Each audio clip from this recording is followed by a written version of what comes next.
જોઈએ મહત્વના સમાચાર। સુરત જિલ્લામાં પાવર ગ્રીડ વીજ લાઇનનો મુદ્દો ગરમાયો છે। વીજ લાઇનને લઈ ખેડૂતોની મહત્વની બેઠક યોજાઈ।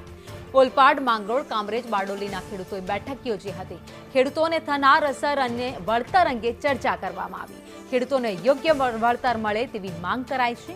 યોગ્ય વળતર ન મળે તો લડતની ચીમકી પણ ઉચ્ચારી છે। આગામી સમયમાં ખેડૂતો વાહન રેલીનું પણ આયોજન કરશે। જે હાઈ ટેન્શન લાઈન પસાર થાય છે પાવર ગ્રીડની, એ બાબતે ખેડૂતોનો વિરોધ હતો। ખેડૂતોના વિરોધ વચ્ચે કલેક્ટરશ્રીએ નોટિસ આપી અને કલેક્ટરશ્રી જે એવોર્ડ જાહેર કર્યો છે ખેડૂતોને આટલું વળતર ચૂકવવા પાત્ર છે એવો ઓર્ડર કર્યો। કામ લગભગ 50% પૂરું થવા છતાં હજુ કોઈ બી ખેડૂતોને એના ખાતામાં પૈસા જમા નથી થયા। આ લાઈન પૈસા ન ચૂકવાય તો મોટા પ્રમાણમાં આંદોલનની અમે શરૂઆત કરીશું। અમદાવાદ નવસારી 765 કેવીની પાવર ગ્રીડની લાઇનનો એનું પણ કોઈ પણ વળતર ખેડૂતોના ખાતામાં જમા થયું નથી અને મોટેભાગના ખેતરોમાં ફાઉન્ડેશનના કામો થઈ ગયા છે। તો જ્યાં સુધી અમારું વળતર નહીં મળે ત્યાં સુધી અમે આગળના કામો થવા દઈશું નહીં, એ પ્રમાણે સર્વ ખેડૂતોએ નિર્ધાર કર્યો છે।